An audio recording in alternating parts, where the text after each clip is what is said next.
السلام علیکم ورحمۃ اللہ دوستو، امید کرتے ہیں آپ خیریت سے ہوں گے۔ آج ایک نیا سلسلہ شروع کرنے جا رہے ہیں۔ وہ سلسلہ ہے الحمدللہ قرآن پاک کے حوالے سے۔ تو قرآن پاک کی پہلی سورت سے لے کر آخری سورت تک انشاءاللہ ہم سلسلہ شروع کر رہے ہیں۔ اس میں سب سے پہلے آج سورہ فاتحہ کا ترجمہ اور اس کی تفسیر ڈاکٹر اسرار احمد صاحب کی زبانی سنتے ہیں۔ اس کو سنتے ہیں، سمجھتے ہیں اور انشاءاللہ اللہ پاک سے دعا کرتے ہیں کہ ہمیں اس پر عمل کرنے کی توفیق دے۔ تو آئیے۔ انعمت علیہم غیر المغضوب علیہم ولا الضالین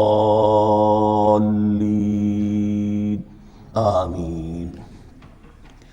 رب اشرح لی صدری ویسر لی امری واحلل عقدۃ من لسانی یفقہوا قولی۔ اللہم ربنا الہمنا رشدنا واعذنا من شرور انفسنا۔ اللہم ارنا الحق حقا وارزقنا اتباعہ وارنا الباطل باطلا وارزقنا اجتنابہ۔ اللہم ربنا یسر لنا امورنا کلہا واتمم لنا بالخیر وتقبل منا فانک خیر المتقبلین آمین یا رب العالمین۔ ابھی میں نے سورہ فاتحہ کی تلاوت کی اور آپ نے سماعت فرمائی۔ یہ سورہ مبارکہ مصحف کے اعتبار سے تو پہلی صورت ہے ہی، سب کو معلوم ہے، لیکن یہ بھی نوٹ کر لیجئے کہ یہ نزول کے اعتبار سے بھی سب سے پہلی مکمل صورت جو حضور پر نازل ہوئی وہ یہی ہے۔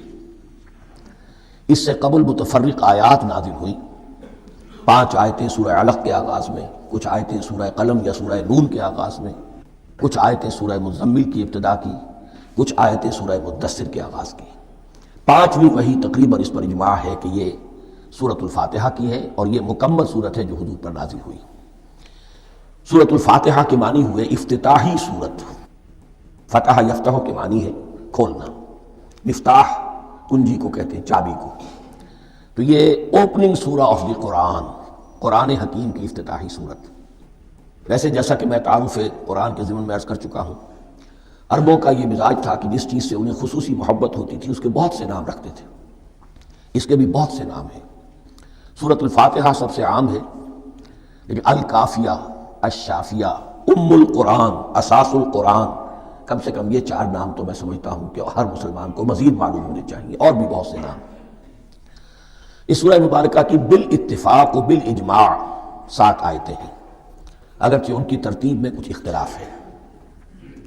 ایک رائے یہ ہے، اور یہ رائے امام شافعی کی بھی ہے اور بصرہ کے جو قراء تھے ان کی بھی ہے، کہ آیت بسم اللہ بھی سورہ فاتحہ میں شامل ہے، اس کا جز ہے۔ وہ اس کو شامل کر کے پھر 7 آیتیں بناتے ہیں، تو آخری جنہیں ہم 2 آیتیں سمجھتے ہیں، صراط الذین انعمت علیہم غیر المغضوب علیہم ولا الضالین، وہ ان کے نزدیک ایک آیت ہے۔ تو گویا کہ نتیجہ یہ نکلا کہ آیتوں کی تعداد 7 ہی رہتی ہے۔ امام ابو حنیفہ رحمۃ اللہ علیہ کا موقف اور کوفے کے جو قراء تھے ان کا بھی موقف یہ ہے کہ آیت بسم اللہ نہ سورہ فاتحہ کا جز ہے نہ کسی اور سورت کا جز ہے، سوائے ایک مقام پر جہاں حضرت سلیمان علیہ السلام کا خط جو ہے نقل ہوا ہے، جو انہوں نے ملکہ سبا کو لکھا تھا، انہ من سلیمان و انہ بسم اللہ الرحمن الرحیم۔ تو قرآن کے متن میں صرف اسی جگہ پر یہ آیت شامل سمجھتے ہیں، باقی یہ صرف علامت کے طور پر کہ یہاں سے ایک نئی سورت شروع ہو رہی ہے درج کی گئی ہے۔ اس سورہ مبارکہ کو الصلاح قرار دیا گیا ایک حدیث میں۔ اس کا جو اسلوب ہے وہ دعا کا ہے، اور دعا کے ساتھ اس کی جو مناسبت ہے، اور پھر اسی کی وجہ سے ہماری نماز کا یہ جزو لا ینفک بنا دیا گیا۔ بلکہ ایک حدیث جو میں آپ کو سناؤں گا اس میں اسی کو نماز قرار دیا گیا، الصلاح یہی ہے۔ ویسے وہ حدیث مبارک موجود ہے، من لم یقرأ بفاتحۃ الکتاب لا صلاۃ لمن لم یقرأ بفاتحۃ الکتاب، جو شخص سورہ فاتحہ کی تلاوت نہیں کرتا اس کی کوئی نماز نہیں۔ اس کے حوالے سے بھی ہمارے ہاں 2 مسلک ہے، ذکر صرف اس لیے کر رہا ہوں کہ آپ کے علم میں ہو، ان میں کوئی بنیادی فرق نہیں ہے۔ کسی بھی ایک رائے کا انسان قائل اور حامل ہو سکتا ہے بغیر اس کے کہ دوسرے کو بالکل غلط قرار دے، بلکہ یہ کہ اس کے لیے بھی گنجائش اپنے ذہن میں اور اپنے دل میں رکھے۔ اور دوسری آیت یہ ہے کہ اس کا حصہ نہیں ہے۔ اسی اعتبار سے یہ کہ یہ سورہ مبارکہ نماز میں پڑھی جانی ضروری ہے، لا صلاۃ لمن لم یقرأ بفاتحۃ الکتاب۔ البتہ یہ اختلاف ہے، یہ بات جو میں ذکر کر رہا تھا جو ذہن سے نکل گئی، کہ آیا مقتدی جو ہے امام کے پیچھے کھڑا ہو کر جب نماز پڑھ رہا ہو تو کیا اس صورت میں بھی اس کے لیے لازم ہے کہ سورہ فاتحہ پڑھے؟ اس میں 2 رائے ہو گئی، بلکہ 3۔ ایک رائے انتہائی ہے اور وہ فقہ حنفی کی طرف منسوب ہے کہ اگر آپ امام کے پیچھے مقتدی کی حیثیت سے نماز پڑھ رہے ہیں تو کسی بھی رکعت میں آپ سورہ فاتحہ نہیں پڑھیں گے۔ ایک دوسری بالکل برعکس رائے ہے، وہ امام شافعی رحمۃ اللہ علیہ کی ہے کہ ہر حالت میں چاہے امام جہری رکعت پڑھا رہا ہو جس میں وہ بلند آواز سے سورہ فاتحہ پڑھ رہا ہو، اور چاہے وہ سری رکعت ہو، ہر حالت میں مقتدی کو بھی پڑھنی ہے۔ ایک تیسری رائے بین ہے، وہ امام مالک کی ہے رحمۃ اللہ علیہ، کہ جو سری رکعت ہے جس میں کہ امام بھی خاموشی سے پڑھ رہا ہے، مقتدیوں کو بھی پڑھنی چاہیے۔ جو جہری رکعت ہے جس میں کہ امام بلند آواز سے پڑھ رہا ہے، اس میں مقتدیوں کو خاموش رہ کر پوری توجہ جو ہے سننے پر صرف کر دینی چاہیے۔ اذا قرئ القرآن فاستمعوا له وانصتوا، جب قرآن پڑھا جا رہا ہو تو پوری توجہ اس کے پڑھنے پر مرکوز کر دو اور خود خاموش رہو۔ میرے اپنی رائے میں یہ تیسری رائے سب سے زیادہ صائب ہے، اور اس میں کسی طرح کی بھی کوئی پیچیدگی پیدا نہیں ہوتی۔ بہرحال اس سورہ مبارکہ کا جو اسلوب ہے میں نے عرض کیا دعائیہ ہے، البتہ قرآن مجید کے علم اور حکمت کے اعتبار سے، اس کے فلسفے کے اعتبار سے ایک بات سمجھ لینی چاہیے۔ قرآن کا فلسفہ یہ ہے کہ بنیادی ہدایت ہر انسان کے دل میں موجود ہے، بالقوہ، پوٹینشلی۔ یہ جو قرآن مجید یا اللہ کی کتابیں نازل ہوتی ہیں یہ انہیں ایکٹیویٹ کرتی ہیں، وہ اندر کی جو ڈورمنٹ کانشسنس ہے، خوابیدہ شعور جو ہے اسے بیدار کر کے، اور پھر یہ کہ اسے اجاگر کرتی ہیں۔ ہر سلیم الفطرت انسان اور سلیم العقل انسان، دو سلامتی شرط ہیں۔ سلیم الفطرت، نیچر پرورٹڈ نہ ہو، فطرت مسخ نہ ہو گئی ہو، عقل سلیم ہو۔ ان دونوں چیزوں کا نتیجہ یہ نکلتا ہے کہ وہ انسان از خود، بغیر کسی وحی کی رہنمائی کے، بغیر کسی نبی کی تعلیم کے سے استفادہ کیے ہوئے از خود بھی کچھ حقائق تک پہنچ جاتا ہے۔ اور وہ حقائق کیا ہیں؟ نمبر ایک یہ کہ اس کائنات کا ایک خالق ہے، وہ ایک ہے، اور وہ تمام صفات کمال سے متصف ہے۔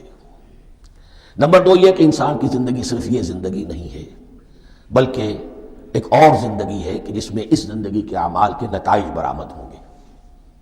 یہ دو باتیں، اس کی زیادہ وضاحت کے ساتھ جو ہے اس کا تذکرہ آئے گا سورہ لقمان میں، جہاں حضرت لقمان کی شخصیت کا تذکرہ ہے۔ لیکن یہاں صرف یہ بات سمجھ لیجئے کہ قرآن کا فلسفہ یہ ہے کہ ہر انسان میں، ہر فرد نوع بشر میں جو اپنی ولادت کے وقت مسلم ہوتا ہے، حضور کی حدیث ہے کل مولود یولد علی الفطرہ ابواہ یحودانہ او ینصرانہ او یمجسانہ، ہر بچہ نوع انسانی کا فطرت اسلام پر پیدا ہوتا ہے، وہ فطرت کے اندر وہ ہدایت مدیت ہے۔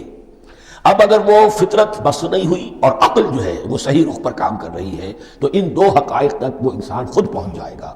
لیکن ان دونوں حقائق تک پہنچنے کے بعد اب وہ دست بستہ دعا کرے گا کہ اے رب اب مزید ہدایت تو مجھے عطا فرما۔ ایک تو یہ کہ میں کیا کروں کیا نہ کروں، میری عقل اس میں ٹھوکر کھا سکتی ہے، میں کسی اچھی چیز کو بری سمجھ سکتا ہوں، کسی بری کو اچھی سمجھ سکتا ہوں، تو مجھے صحیح راستہ، صحیح راہ ہدایت پر چلا۔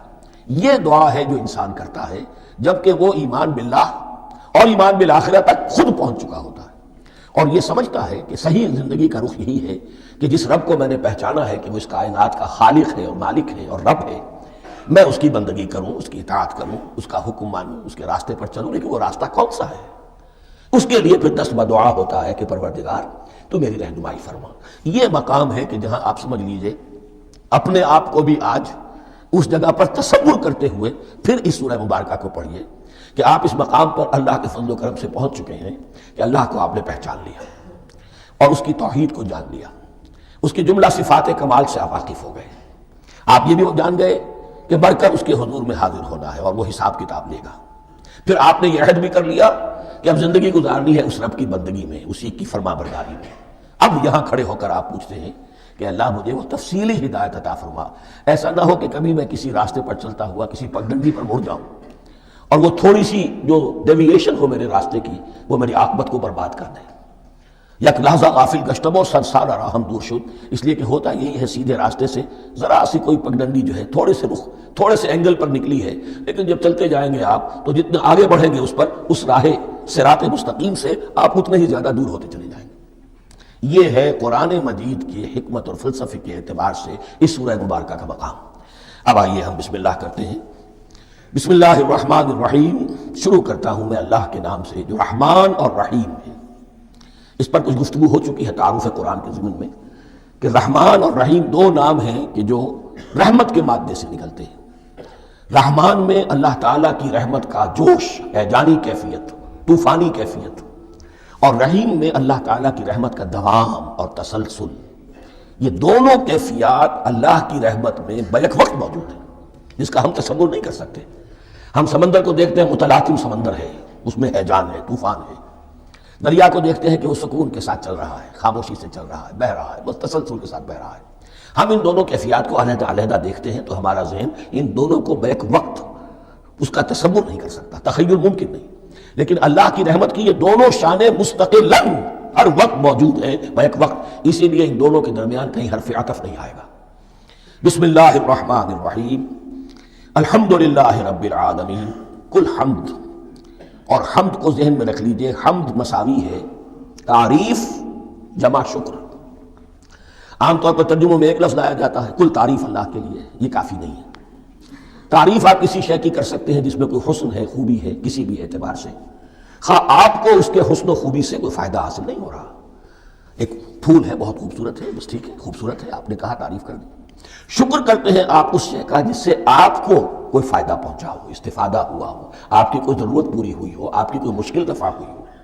اور آپ دیکھیں گے کہ حمد میں یہ شکر کا پہلو غالب ہے۔ جتنی بھی دعائیں ہیں حضور سے منقول، شکر کے مقام پر وہاں حمد آتا ہے۔ بھوک لگی ہوئی تھی، کھانا کھایا، الحمدللہ الذی اطعمنی وسقانی۔ اب یہاں دیکھیے ترجمہ، تعریف نہیں، شکر ہے اس اللہ کا جس نے مجھے کھلایا اور پلایا۔ آپ بیت الخلاء سے باہر آئے، نجاستیں آپ سے دور ہو گئیں، طبیعت میں انشراح ہوا، الحمدللہ الذی اذھب عنی الاذی وعافانی۔ وہ شکر ہے اس اللہ کا جس نے اذیت بخشی، نے مجھ سے دور کر دی اور مجھے عافیت بخشی۔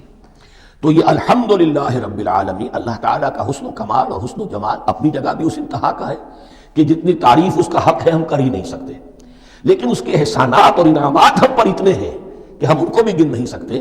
لہذا ایک ہی احصاء ہم نے کر دیا الف لام کے ساتھ، الحمدللہ رب العالمین۔ تمام تعریفیں اور کل شکر اللہ کے لیے ہیں کہ جو تمام جہانوں کا پروردگار ہے، رب ہے، مالک ہے۔ رب میں ایک مفہوم ہوتا ہے ربوبیت کا، اور اس میں مفہوم شامل ہوتا ہے تربیت کا، ربیانی صغیرہ۔ تو مالک ہونا اور تربیت دینا، آپ جس شے کے مالک ہوں گے آپ چاہیں گے اس میں بڑھوتری ہو، اس میں اضافہ ہو، وہ نشو و نما پائے۔ تو یہ دونوں چیزیں آپس میں ایک دوسرے کا جڑی ہوئی ہیں، پروردگار بھی اور مالک بھی۔ عام طور پر عربی میں رب کا لفظ مالک کے لیے آتا ہے، رب البیت، رب الدار، رب المال۔ تو مالک وہاں پر ظاہر بات ہے کہ اس سے مراد کیا ہے، مال والا، گھر کا مالک۔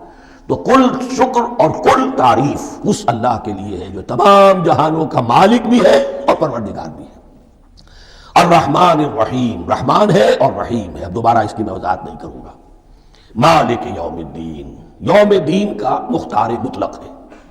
دین عربی زبان میں کہتے ہیں بدلے کو، دناہم کما دانو، کما تدینو تدانو، یہ کہاوت ہے۔ جیسے اردو میں ہم کہتے ہیں جیسا کرو گے ویسا بھرو گے، کما تدینو تدانو، تو یہ ہے بدلہ۔ اس کا بنیادی مفہوم جو ہے وہ بدلہ ہے۔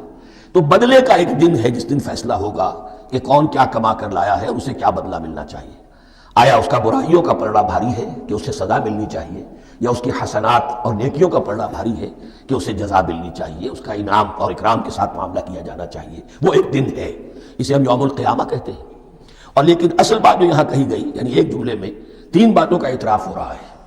بعث بعد الموت، ایک دن آئے گا کہ ہم مرنے کے بعد تمام انسان اٹھا لیے جائیں گے، پھر حساب و کتاب، پھر اللہ کے ہاں حاضری ہوگی اور حساب کتاب ہوگا۔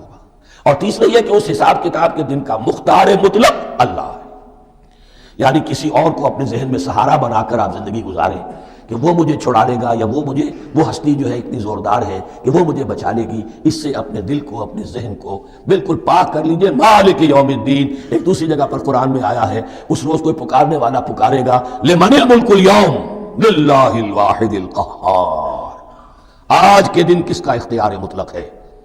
اور پھر کہا جائے گا اللہ کے لیے، الواحد قہار، جو پوری طرح چھایا ہوا ہے، بس تولی ہے۔ تو مالک یوم الدین، جو جزا و سزا کے دن کا مالک ہے۔ اب یہاں سے کلام ایک رخ بدل رہا ہے۔ ابھی تک تو یہ غائبانہ انداز میں کلام ہو رہا ہے، اللہ سے خطاب نہیں آیا اس میں ابھی۔ الحمدللہ رب العالمین الرحمن الرحیم مالک یوم الدین، اب خطاب ہے، ایاک نعبد و ایاک نستعین، ہم صرف تیری ہی بندگی کرتے ہیں اور کریں گے، اور ہم صرف تجھ ہی سے مدد مانگتے ہیں اور مانگیں گے۔ یہ ترجمہ میں کیوں کر رہا ہوں کہ یہ فعل مضارع ہے، عربی زبان میں فعل مضارع حال اور مستقبل دونوں کو کور کرتا ہے۔ ایاکا کا جو ہے مفعول فاعلی جو ہے، مفعول جو ہے اس میں ضمیر مفعولی اسے پہلے لا کر حشر کا مضمون پیدا ہو گیا۔ ہم تیری بندگی کرتے ہیں نہیں، ہم تیری ہی بندگی کرتے ہیں اور کریں گے۔ حال میں ترجمہ کیجئے تو یہ اظہار حال ہے، اور مستقبل میں ترجمہ کیجئے تو یہ ایک عہد ہے، قول و قرار ہے، بہت بڑا معاہدہ ہے۔ وَإِيَّاكَ نَسْتَعِينُ، اور صرف تجھ ہی سے مدد مانگتے ہیں اور مانگیں گے۔ اس میں بھی حال کا ترجمہ اظہار حال، اللہ کرے کہ واقعی ہمارا حال وہی ہو، جب ہم یہ الفاظ کہتے ہیں تو واقعتاً ہم اس پر پورے اتر رہے ہوں کہ اسی کی بندگی کر رہے ہوں اور اسی سے ساری استعادت اور استمداد کر رہے ہیں۔ اور جہاں تک مستقبل کا تعلق ہے وہ پھر ایک عہد ہے۔ اہدنا الصراط المستقیم، یہ مقام وہ آ گیا کہ یہاں تک تو اے پروردگار ہم پہنچ گئے تیرے فضل سے، تیرے کرم سے۔ فطرت سلیمہ بھی تیری عطا کردہ تھی، عقل سلیم بھی تیری ودیعت کردہ تھی، ان دونوں کی روشنی سے ہم یہاں تک تو پہنچ گئے۔ اب ہماری جو ضرورت ہے، احتیاج ہے، وہ کیا ہے؟ اہدنا الصراط المستقیم، ہدایت بخش ہمیں سیدھے راستے کی۔ یہاں دو باتیں سمجھ لیجئے۔ انفرادی سطح پر انسان کے لیے نہ معلوم کتنے مرحلے آتے ہیں ہر روز کہ جس میں وہ ایک چھٹک کر کھڑا ہو جاتا ہے، یہ کروں یا یہ کروں، دو آلٹرنیٹو سامنے آ رہے ہیں، فیصلہ کرنا مشکل ہو رہا ہے۔ قدم قدم پر ہدایت کی ضرورت ہے، اور اجتماعی طور پر نوع انسانی تین بڑے بڑے تمدنی مسائل میں واقعہ یہ ہے کہ تسلیم کر لیا جانا چاہیے کہ عقل انسانی اس کو راستہ نہیں دکھا سکتی۔ عام معاشرتی سطح پر مرد اور عورت کے درمیان حقوق اور اختیارات کا کیا توازن ہو، ناممکن ہے، انسان طے نہیں کر سکتا۔ انسان یا مرد ہے یا عورت ہے۔ عورت سوچے گی اپنے اپنے جذبات کا، اپنے خیالات کا لحاظ رکھے گی، مرد کے جذبات و احساسات کا اس کا کوئی تصور ہی ممکن نہیں۔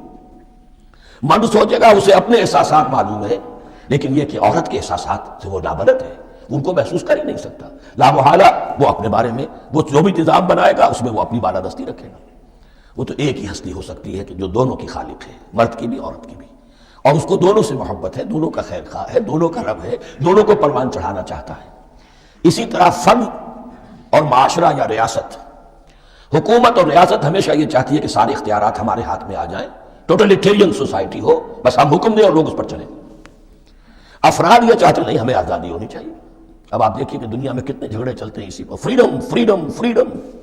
وہ فریڈم واقعتاً اپنی جگہ پر ایک شے ہے، افراد کی آزادی ہونی چاہیے، لیکن افراد کی آزادی اتنی نہ ہو جائے کہ وہ مادر پدر آزاد ہو جائے، کوئی قانون، کوئی قاعدہ، کوئی اخلاقی، کوئی حدود اور قیود جو ہے ان کا پابند نہ رہے۔ تو اب کہاں ہے وہ نقطہ اعتدال کہ جس میں انسان کی انفرادی آزادی، انفرادی اختیار اور ادھر اجتماعی مصلحتیں جو ہیں ان کو بیلنس کیا جا سکے؟ انسان طے نہیں کر سکتا، صرف اللہ ہی اس کے لیے نظام دے سکتا ہے۔ تیسرا مسئلہ ہے سرمایہ اور محنت، اس میں کیا توازن ہو؟ سرمایہ اور محنت دونوں مل کر کچھ بنا رہے ہیں، کچھ پروڈیوس کر رہے ہیں۔ اب اس میں نفع جو ہوا ہے اس میں سرمایہ کا کتنا حصہ ہونا چاہیے اور لیبر کا کتنا ہونا چاہیے، کون طے کر سکتا ہے؟ اس کے لیے بھی کہ ایسا نہ ہو کہ سرمایہ داری جو ہے آکاش بیل بن کر پورے معاشرے پر چھا جائے، اور غریب بیچارہ، مزدور بیچارہ، کاشتکار بیچارہ وہ گویا کہ چکی کے دو پارٹوں میں پس کر رہ جائے، اس کی کوئی حیثیت نہ رہ جائے۔ لیکن یہ کہ دوسری طرف اگر یہ کہ مزدور کا جو حق ہے اس سے زیادہ اس کو دے دیا جائے تو سرمایہ جو ہے وہ سکڑ جائے گا، شائی ہو جائے گا، وہ پھر میدان میں نہیں آئے گا۔ کیا کیا جائے؟ کون سا نقطہ عدل و اعتدال ہے؟ یہ تین مسائل ایسے ہیں، اہدنا الصراط المستقیم۔ تو یوں سمجھیے کہ ایک جو بنیادی ہدایت تھی، ایک اللہ کو پہچان لینا، یہ جان لینا کہ کل حسن و جمال اور تمام انعام و اکرام کا منبع اس کی ذات ہے، وہ رحمان ہے اور رحیم ہے، اور یہ جان لینا کہ مرنے کے بعد جی اٹھنا ہے، حساب کتاب ہے، فیصلہ ہوگا جزا و سزا کا، اور مختار مطلق اس دن کا اللہ ہے۔ پھر یہ عہد کر لینا ایاک نعبد و ایاک نستعین۔ اس کے بعد دعا، پروردگار ہمیں ہدایت پر قائم رکھ، ہماری ہدایت میں اضافہ فرما۔ اس ہدایت کے لفظ کو سمجھ لیجئے، بنیادی ہدایت، تفصیلی ہدایت، قدم قدم پر ہدایت، ہدایت پر ہدایت۔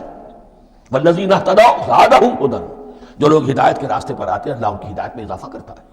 تو یہ قدم قدم پر ہمیں ہدایت کی ضرورت ہے اور مرحلہ وار ضرورت ہے۔ ہدایت اس کو بھی کہتے ہیں کہ کسی نے آپ سے کوئی پتہ پوچھا، آپ نے کہا ادھر جانا، پھر دوسری گلی میں مڑنا، پھر جانا دو تین لائٹیں چلے جانا، پھر مڑنا، وغیرہ وغیرہ، یہ بھی ہدایت ہے۔ نظری طور پر آپ نے بتایا ہے۔ ایک ہدایت یہ ہوئی کہ بھائی میں چلتا ہوں آپ کے ساتھ، میں آپ کو وہاں پہ پہنچا دوں گا تاکہ آپ کو دقت نہ ہو، آپ نے منزل تک پہنچا دیا۔ ان دونوں کے درمیان، یہ تو میں نے ایک فرد کی مثال دی ہے، اللہ اور بندے کے درمیان نہ معلوم کتنے مراحل ہیں ہدایت کے. تو کسی وقت بھی انسان اپنے آپ کو ہدایت خداوندی سے مستغنا نہیں سمجھ سکتا، اور نہیں تو پروردگار جو ہدایت دی ہے اس کو ہدایت پر قائم رکھ. کیا پتہ شیطان کا کوئی حملہ، کیا پتہ ہمارے نفس کی کوئی شرارت کسی ایسے رخ پر ہمیں ڈال دے کہ اب تک کی ساری کمائی بھی ضائع ہو جائے. لہذا یہ نہ سمجھیے کہ جب یہ ساری چیزیں ان کو معلوم تھیں، ان چیزوں کا تو اقرار کر رہے تو اب ہدایت کون سی مانگ رہے ہیں؟ تو ہدایت کا تو بڑا میدان کھلا ہوا ہے، اور اس ہدایت کی وہ جو میں نے آخری شکل آپ کو بتائی ہے کہ منزل مقصود تک پہنچا دے، یہ ہدایت بھی قرآن مجید میں اس معنی میں بھی لفظ آیا ہے کہ اہل جنت جب جنت میں داخل ہوں گے تو جو ترانہ حمد ان کی زبان پر اس وقت ہوگا وہ کیا ہے؟ الحمدللہ الذی ہدانا لہذا وما کنا لنہتدی لولا ان ہدانا اللہ.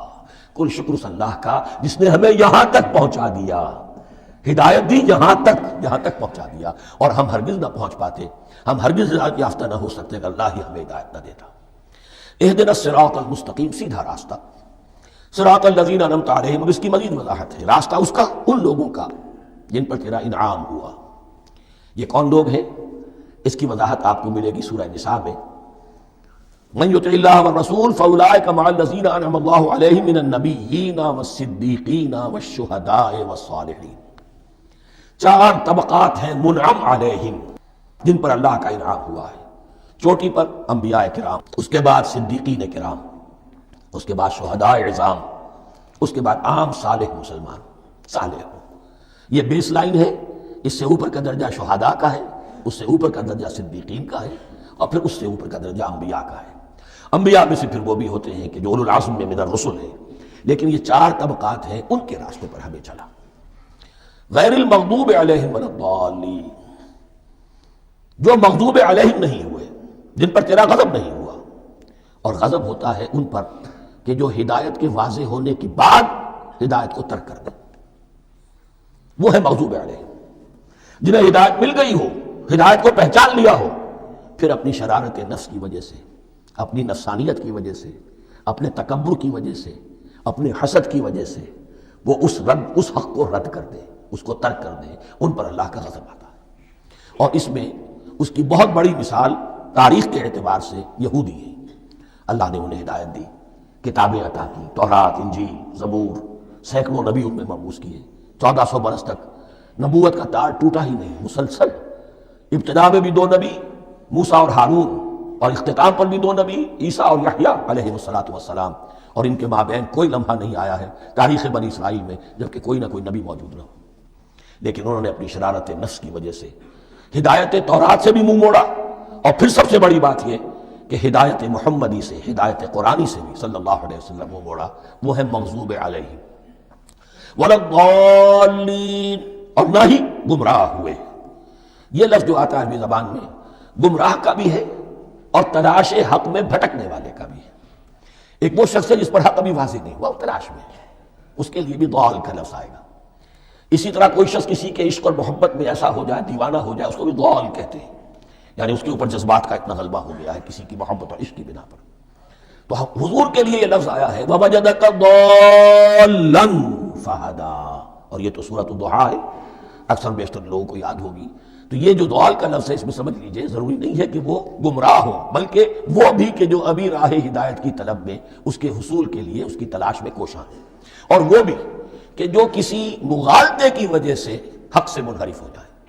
یہ بھی جان لیجئے کہ ایک ہے بدنیتی، تکبر، حسد، حق کو جان کر پہچان کر رد کر دینا یا چھوڑ دینا یا ترک کر دینا. ایک ہے کسی غلطی میں، کسی جذبات کے اندر آ کر، کسی غلو کے اندر مبتلا ہو کر اور حق سے منحرف ہو جانا. اس کی جو سب سے بڑی مثال ہے وہ نصارہ ہے، عیسائی ہے. حضرت مسیح کو انہوں نے مانا لیکن غلو کیا. یہ لفظ آئے گا آگے، لا تغلوا فی دینکم، اپنے دین میں غلو نہ کرو.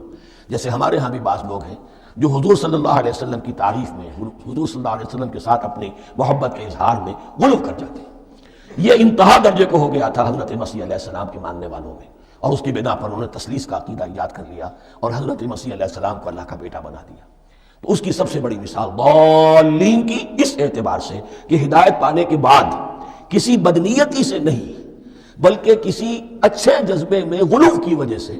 رسول سے محبت کرنا تو اچھا جذبہ ہے، لیکن یہ محبت بھی ایک حد میں رہنی چاہیے. غلو کرے گی تو ظاہر بات ہے کہ اس کے بعد وہ گمراہی کی طرف لے جائے گی. تو یہ ہے اس سورہ مبارکہ کا ترجمہ، اور اس کے بعد آخر میں آمین کہنا یہ مسنون بھی ہے، کہنا چاہیے۔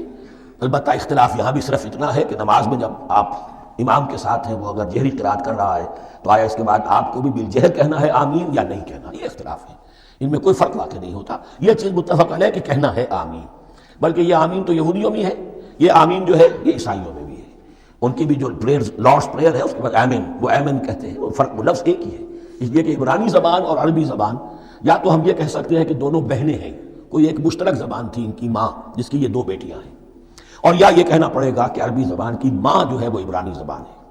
بہرحال بڑا قریبی رشتہ عربی کا اور عبرانی کا ہے، اس اعتبار سے وہ آمین۔ اب آپ کو معلوم ہے ہم السلام علیکم وہ کہتے ہیں، وہ سلام کہتے ہیں، فرق کیا ہے؟ وہ تو تلفظ کا فرق ہے۔ اسی طریقے سے اور بہت سے الفاظ ہیں، میں بعد میں بتا۔ اب میں اس سورہ مبارکہ کے بارے میں خاص حدیث آپ کو سنانا چاہتا ہوں، اور اسی سے در حقیقت جو امام ابو حنیفہ کا موقف ہے رحمۃ اللہ علیہ، اس کی حقانیت مزید مبرہن ہو جائے گی۔ یعنی کیا کہ آیت بسم اللہ سورہ فاتحہ کا جز نہیں ہے، سورہ فاتحہ الحمدللہ رب العالمین سے شروع ہوتی ہے۔ وہ میں آپ کو بتانا بھول گیا کہ جن کے نزدیک سورت کا جز ہے وہ پھر جہری قرات میں بسم اللہ الرحمن بھی بلند آواز سے کہیں گے، اور جن کے نزدیک سورہ فاتحہ کا جز نہیں ہے وہ نہیں کہیں گے، وہ الحمدللہ رب العالمین سے قرات کریں گے، تو کوئی فرق نہیں ہے بنیادی۔ یہ حدیث جو ہے یہ مسلم شریف میں ہے اور حدیث قدسی ہے، اس کے راوی حضرت ابو ہریرہ ہے رضی اللہ تعالیٰ عنہ، اور اس حدیث نے اس سورت کے مضامین کا نہایت عمدہ تجزیہ کر دیا ہے۔ حدیث کے الفاظ سن لیجئے، قسمت الصلاۃ بینی و بین عبدی نصفین، اللہ تعالیٰ فرما رہے ہیں، حدیث قدسی ہے، میں نے نماز کو، صلاۃ کو اپنے اور اپنے بندے کے درمیان آدھا آدھا تقسیم کر لیا، فنصفها لی ونصفها لعبدی، اس کا نصف جو ہے وہ میرے لیے ہے اور نصف جو ہے وہ میرے بندے کے لیے ہے، وَلِعَبْدِي مَا سَأَلَ، اور جو میرے بندے نے مانگا میں اسے دوں گا، میرا وعدہ ہے یا میں نے اسے دیا۔ اس کے بعد اس کی تفصیل آتی ہے، اذا قال العبد، جب بندہ کہتا ہے الحمدللہ رب العالمین، قال اللہ حمدنی عبدی، جب بندہ کہتا ہے الحمدللہ رب العالمین، اللہ فرماتا ہے میرے بندے نے میری حمد کی۔ وَإِذَا قَالَ الرحمن الرحیم، قال اللہ اثنى علی عبدی، جب بندہ کہتا ہے الرحمن الرحیم، اللہ فرماتا ہے میرے بندے نے میری ثنا کی۔ وَإِذَا قَالَ مَالِكِ يَوْمِ الدِّينِ، قال اللہ تعالی مجدنی عبدی، میرے بندے نے میری تمجید بیان کی، میری بزرگی بیان کی۔ اب یہ تین آیتیں ہو گئیں، تینوں میں اللہ کی حمد ہے، ثنا ہے، تمجید ہے، یہ تین آیتیں خالص اللہ کے لیے ہو گئیں۔ اب چوتھی آیت آئی، ایاک نعبد و ایاک نستعین، اس کے بارے میں جب بندہ کہتا ہے اذا قال العبد ایاک نعبد و ایاک نستعین، قال اللہ تعالی ھذا ما بینی و بین عبدی ولعبدی ما سأل، یہ میرے اور میرے بندے کے درمیان ہے۔ یہ تو یوں سمجھیے کہ یہ گرا لگ گئی ہے میرے اور میرے بندے کے مابین، اس نے مجھ سے قول و قرار کیا ہے، اس نے میری بندگی کا اعتراف کیا ہے، اس نے تسلیم کیا ہے کہ میری ہی بندگی کرتا ہے اور کرے گا، اور مجھ سے مدد چاہیے۔ ھذا ما بینی و بین عبدی، یہ معاہدہ ہے، معاہدہ دو فریقوں کے مابین ہوتا، یہ میرے اور میرے بندے کے مابین ہے۔ وَلِعَبْدِي مَا سَأَلَ، اور میں نے اپنے بندے کو دیا جو اس نے مانگا، وہ میری مدد چاہتا ہے، میری مدد اس کے شامل حال رہے گی۔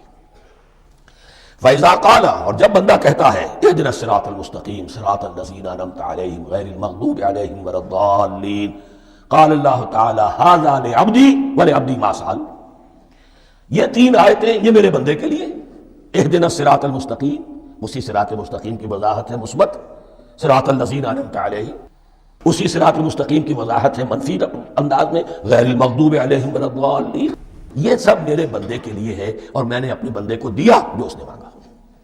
اس کو میں نے ایک مرتبہ یہ ترازو کی شکل میں اس کو لکھوایا تھا، دیکھیے یہ ایاک نعبد و ایاک نستعین، یہ ہے وہ ترازی کی وہ ڈنڈ، واو جو ہے ایاک نعبد و ایاک نستعین، واو جو ہے گویا کہ وہ مٹھ ہے جس سے کہ ترازو کو پکڑا جاتا ہے۔ ادھر ایک پلڑا ہے جس کی تین آیتیں ہیں، الحمدللہ رب العالمین الرحمن الرحیم مالک یوم الدین، اس کا نتیجہ کیا نکلا؟ ایاک نعبد۔ آپ نے شاید یہ سنا بھی ہو، ایک بہت ہی عمدہ قرات کا جو ریکارڈ ہے قاری عبدالباسط عبدالصمد کا، وہ یہیں سے چل کر سورہ فاتحہ کی قرات کر کے ایاک نعبد پر آ کر رکتا ہے، الحمدللہ رب العالمین الرحمن الرحیم مالک یوم الدین ایاک نعبد، گویا کہ یہاں یہ صورت بالکل ہاف ہو گئی ہے. 3 آیتوں میں اللہ کی حمد ہے، ثنا ہے، تمجید ہے، جس کا نتیجہ ہم تیری ہی بندگی کرتے ہیں، تیری ہی اطاعت کریں گے. لیکن اب اس کے بعد سوال ایاک نستعین، اسی کی جو استعانت کیا درکار ہے ہمیں؟ ہدایت. ہدایت سب سے بڑی استعانت ہے، ہدایت ہی تو سب سے بڑی مدد ہے. اہدنا الصراط المستقیم صراط الذین انعمت علیہم غیر المغضوب علیہم ولا الضالین. یہ ایاک نستعین کے حکم کے ساتھ یہ 3 آیتیں آ گئیں. اہدنا الصراط المستقیم صراط الذین انعمت علیہم غیر المغضوب علیہم ولا الضالین. قسمت الصلاة بینی وبین عبدی نصفین فنصفها لی ونصفها لعبدی ولعبدی ما سأل. اللہ تعالیٰ اس سورہ فاتحہ کا جو اصل مفہوم ہے وہ بھی ہمارے ذہنوں پر، ہمارے شعور کی سطح پر اسے اجاگر کیے رکھے. ہمیں توفیق دے کہ جب بھی پڑھیں، جب بھی سنیں تو وہ کیفیت اگر ہو جائے. اس لیے کہ ایک حدیث ہے کہ الصلاۃ معراج المومنین، نماز تو اہل ایمان کے حق میں معراج کے درجے میں ہے. اس حوالے سے ہم یہ سمجھ سکتے ہیں کہ کوئی وقت ایسا آ سکتا ہے کہ انسان کو واقعتاً، روح انسانی واقعتاً اللہ کے یہ جواب سنیں. انہونی بات نہیں ہے. ہوتا ہے خطاب آخر، اٹھتا ہے حجاب آخر، کرتے ہیں خطاب آخر. یہ تو ہوتا ہے. مخاطبہ الہی، تو میں نے عرض کیا کہ ثابت ہے. مخاطبہ، محادث اور تحدیث اللہ بندوں سے کلام کرتا ہے. اب آئیے بسم اللہ الرحمن الرحیم. اب یہ سورہ بقرہ شروع ہو رہی ہے. سورۃ البقرہ جو 286 آیات پر مشتمل ہے، تقریباً 2.5 پاروں پر پھیلی ہوئی ہے. ہر شخص جانتا ہے کہ قرآن حکیم کی حجم کے اعتبار سے سب سے بڑی صورت ہے. لیکن یہ معاملہ صرف حجم کا نہیں ہے. نبی اکرم صلی اللہ علیہ وسلم نے اسے سنام القرآن قرار دیا ہے. آپ نے فرمایا لکل شیء سنام، ہر چیز کی ایک چوٹی ہوتی ہے، جیسے اونٹ کا کوہان ہوتا ہے. وسنام القرآن البقرہ، سنام القرآن، قرآن کی چوٹی جو ہے وہ سورۃ البقرہ ہے. یہ نوٹ کر لیجئے جو میں نے کل آپ کو جو مختلف مکی اور مدنی صورتوں کے گروپوں کے بارے میں بتایا تھا کہ یہاں سے اب پہلی منزل بھی شروع ہو رہی ہے اور پہلا گروپ بھی شروع ہو رہا ہے. اور اس کے ساتھ جو اگلی صورت آئے گی وہ اس کا جوڑا ہے، سورہ آل عمران، جس کی سب سے نمایاں علامت یہ نوٹ کیجئے، یہ بھی الف لام میم سے شروع ہوئی، اگلی بھی الف لام میم سے شروع ہوگی. اس کے بعد 2 صورتیں مدنی اور ہیں، لیکن ان دونوں میں نہ حروف مقطعات ہیں نہ کوئی اور تمہیدی کلام ہے. براہ راست خطاب سورہ نساء میں یا ایھا الناس اور سورہ مائدہ میں یا ایھا الذین آمنوا. کوئی تمہیدی بات نہیں، کوئی حروف مقطعات نہیں، براہ راست خطاب. وہ ایک جوڑا ہے سورہ نساء اور سورہ مائدہ، اور یہ ایک جوڑا ہے سورہ بقرہ اور سورہ آل عمران. سورہ بقرہ اور سورہ آل عمران کو نبی اکرم صلی اللہ علیہ وسلم نے الزہراوین بھی قرار دیا ہے. زہرا کہتے ہیں بڑی روشن چیز کو. یہ حضرت فاطمہ رضی اللہ تعالی عنہ کے نام کے ساتھ آتا ہے، فاطمۃ الزہراء. تو زہرا بہت روشن، دمکتی ہوئی شے. الزہراوین، یہ 2 نہایت دمکتی ہوئی صورتیں ہیں جو قیامت کے دن 2 بدلیوں کی شکل میں ظاہر ہوں گی. حضور نے فرمایا، اور جو لوگ ان صورتوں سے محبت کرتے تھے ان پر سایہ کریں گی. اللہم ربنا اجعلنا منہم، ہمیں اللہ تعالیٰ ان میں شامل فرما دے. اس سورہ مبارکہ کو 2 حصوں میں تقسیم سمجھیے. ویسے تو یہ کہ رکوع آئیں گے، پارے بھی بدلیں گے اس میں، لیکن حصے 2 ہیں. پہلے حصے میں اصل روح سخن سابقہ امت مسلمہ سے ہے، یہود سے، بنی اسرائیل سے. دوسرے حصے میں اصل خطاب موجودہ امت مسلمہ سے ہے، امت محمد سے صلی اللہ علیہ وسلم. پہلے حصے میں 18 رکوع ہیں لیکن آیات 152 ہیں. دوسرے حصے میں 22 رکوع ہیں لیکن آیات 134 ہیں. گویا کہ اس سے آپ کو توازن نظر آئے گا کہ اگرچہ ادھر رکوعوں کی تعداد کم ہے 18 لیکن آیات کی تعداد زیادہ ہے 152. دوسرے حصے میں رکوعوں کی تعداد زیادہ ہے 22 لیکن آیات کی تعداد 134. اسی لیے اس کا ایک نام میں نے تجویز کیا ہے، وہ اس لیے تاکہ کچھ حقائق آپ کے ذہنوں میں ان ناموں کے حوالے سے بھی انشاءاللہ محفوظ ہو جائیں گے. سورۃ الامتین، 2 امتوں کی صورت. اس لیے کہ تقریباً نصف اس کی ساری بحث جو ہے، مرکزی بحث، وہ سابقہ امت مسلمہ بنی اسرائیل، اور دوسرا نصف اس میں سارا خطاب وہ ہے موجودہ امت مسلمہ یعنی امت محمد صلی اللہ علیہ وسلم. اس کا جو پہلے 18 رکوع ہیں یا پہلا حصہ ہے، اس کے اندر ڈویژن فردر ہوگی ورٹیکل، عمودی. پہلے 4 رکوع، پھر 10 رکوع، پھر 4 رکوع. لیکن جو 22 رکوع ہیں دوسرے حصے کے، دوسرے نصف کے، اس میں ڈویژن جو ہے جو ہاریزونٹل ہے، وہ افقی تقسیم ہے، عمودی نہیں، افقی. وہ میں بعد میں بیان کروں گا جب ہم وہاں پہنچ جائیں گے. ان کو پہلے سمجھ لیجئے کہ اس پہلے حصے کی جو تقسیم میں نے کی ہے، پہلے 4 رکوع، پھر 10 رکوع اور پھر 4 رکوع. پہلے 4 رکوع یوں سمجھیے کہ پورے قرآن مجید کے لیے اس کی حکمت اور فلسفے کا جو حصہ مکی قرآن میں بیان ہو چکا تھا اس کا خلاصہ ہے.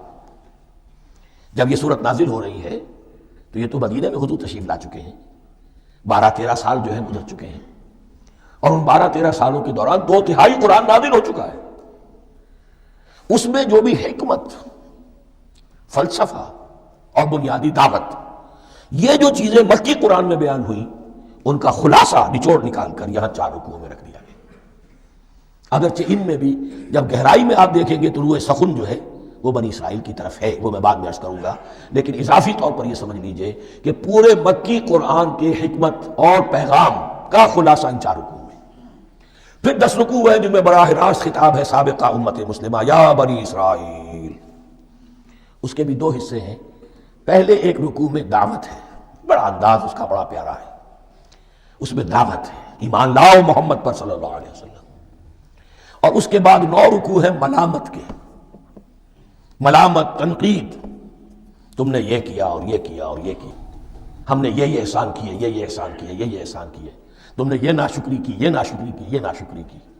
اور اس سب کا نتیجہ آخری 4 رکوعوں میں ہے کہ اب تمہیں اس منصب سے معزول کیا جا رہا ہے جس پر تم 2000 برس تک فائز رہے ہو، اور تمہیں ہٹا کر اب ایک نئی امت محمد کی شکل میں جو وجود میں آ چکی ہے صلی اللہ علیہ وسلم، اسے اس پر فائز کیا جا رہا ہے. اور اس کی علامت کے طور پر اسے میں کہا کرتا ہوں کورونیشن، تاج پوشی. ایک امت معزول، دوسری امت اس کا نصب ہو رہا ہے، اس کی تاج پوشی کے لیے سمبل، علامت کیا ہے؟ قبلہ تحویل. وہ قبلہ یروشلم، سابقہ امت کا قبلہ اب ادھر رخ نہیں ہوگا، اب اہل توحید کا قبلہ یہ مکے کی طرف ہوگا، بیت اللہ کی طرف ہوگا. تو تحویل قبلہ کا مضمون ہے جو ان 4 رکوعوں میں آتا ہے. تو یہ میں نے تھوڑی سی تمہید جو ہے آپ کے سامنے رکھ دی ہے. اب بسم اللہ کیجئے. بسم اللہ الرحمن الرحیم. الف لام میم.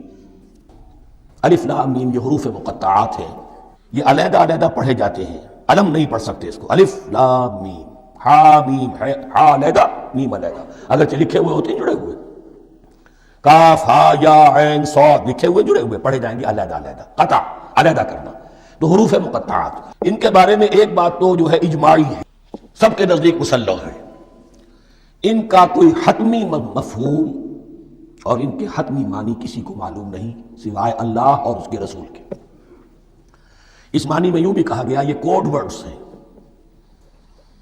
جیسے کہ کوئی میسیجز جو ہیں ادھر ادھر بھیجے جاتے ہیں، سیکرٹ میسیجز، تو کچھ کوڈ ورڈز ہوتے ہیں جس سے سمجھ میں آتا ہے کہ یہ بات واقعتاً صحیح سورس سے آ رہی ہے، واللہ عالم.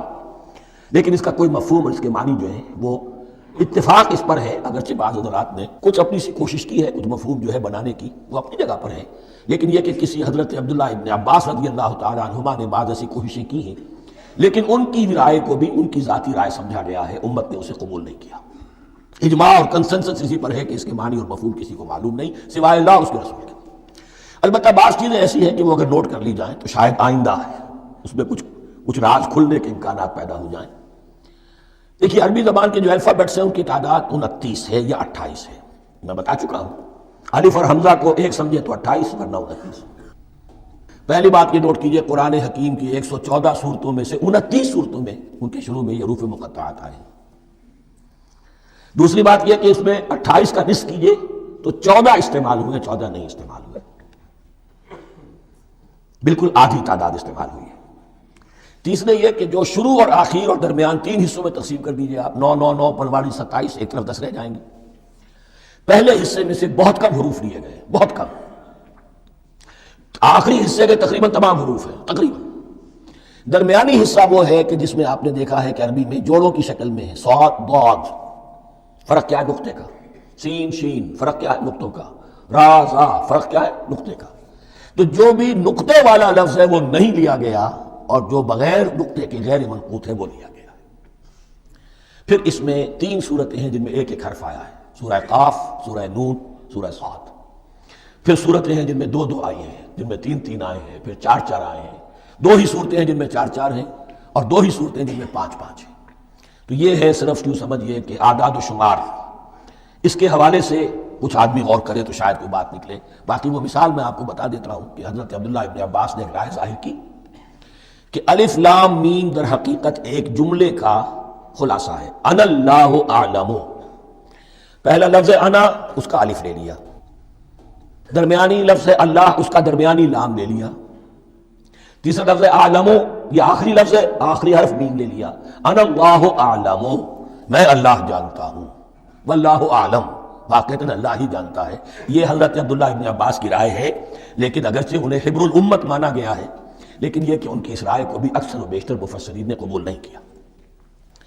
اب جو پہلے 2 رکوع ہیں اس سورہ بقرہ کے، ان کے بارے میں تعویل عام اور تعویل خاص کا ایک بڑا بنیادی فرق ہے جو نوٹ کر لینا چاہیے۔ جس وقت یہ صورت نازل ہو رہی ہے، میں عرض کر چکا ہوں کہ 12 سال ہو چکے تھے حضور کو اپنا فریضہ نبوت و رسالت ادا کرتے ہوئے۔ ایک جماعت اچھی بھلی تیار ہو چکی تھی جنہوں نے حضور کی دعوت پر لبیک کہا، ایمان لائے اور آپ کی تعلیمات پر عمل کیا۔ وہ ایک گروہ موجود تھا، یہ ابو بکر ہے، یہ عمر ہے، یہ عثمان ہے، یہ طلحہ ہے، یہ زبیر ہے، یہ عبد الرحمن ابن عوف ہے، یہ مصعب بن عمیر ہے، دیکھ لو۔ اور ایک گروہ وہ تھا کہ جو حق کو جان کر پہچان کر محض اپنی ضد اور ہٹ درمی کی باعث وہ کفر پر آ گیا تھا۔ اور اب ایک تیسرا گروہ پیدا ہو رہا تھا مدینے میں آ کر، وہ ابھی ایمبریونک سٹیج میں ہے، کہ جو داعی ہے، مدعی ہے کہ ہم مانتے ہیں لیکن حقیقت میں نہیں مانتے۔ یہ 3 قسم کے گروہ دنیا میں ہمیشہ پائے جائیں گے، ہمیشہ۔ اب اسے میں اس کو لا رہا ہوں تعمیل عام کی طرف۔ جب بھی کبھی کوئی دعوت اٹھے گی انقلابی، ایک ہوتا ہے واعظ و نصیحت، ٹھیک ہے، جس نے بھی فائدہ اٹھایا اٹھا لیا۔ ایک ہوتی ہے دعوت انقلابی، وہ انقلابی دعوت کا ہدف ہوتا ہے نظام کو بدلنا۔ نظام بدلتا ہے تو ظاہر بات ہے کہ جو لوگ اس نظام میں جن کے ویسٹڈ انٹرسٹ ہیں اور جن کو پریولیجز حاصل ہیں، جن کے مفادات ہیں، وہ تو لازماً اپنے نظام کا تحفظ کریں گے۔ ٹکراؤ ہوگا، تصادم ہوگا، تصادم میں جانی نقصان بھی ہوگا، مالی نقصان بھی ہوگا۔ یہ گویا کہ کسی انقلابی دعوت کے لوازم ہیں۔ اگر یہ شاید نہ ہو تو دعوت انقلابی ہے ہی نہیں۔ اس اعتبار سے ہر انقلابی دعوت کے جواب میں 3 طبقے پیدا ہو جاتے ہیں۔ ایک وہ کہ جو اس دعوت کو قبول کرتے ہیں دیانت کے ساتھ، خلوص کے ساتھ، اخلاص کے ساتھ، اور پھر پوری جواں مردی کا ثبوت دیتے ہیں، ہر چہ بعد آباد، اب جو آئے سو آئے، جان دینی پڑے حاضر ہیں، مال دینا پڑے حاضر ہیں، کوئی تکلیف آئے، کوئی مشقت آئے، کوئی مصیبت آئے، کوئی قربانی کرے حاضر۔ جب پکارا گیا واپس نہیں پھیرا کوئی فرمان جنوں کا، اور تنہا نہیں لوٹی کبھی آواز جرس کی۔ خیریت جا راحت تن صحت داما، سب بھول گئی مصلحت اہل ہوس کی۔ ایک وہ لوگ ہوتے ہیں، ایک وہ لوگ ہوتے ہیں کہ جو اڑ جاتے ہیں ضد پر، ہٹ درمی پر، ماننے کے باوجود، جاننے کے باوجود کہ بات تو ٹھیک ہے جو کہہ رہے ہیں، کیسے مان لیں؟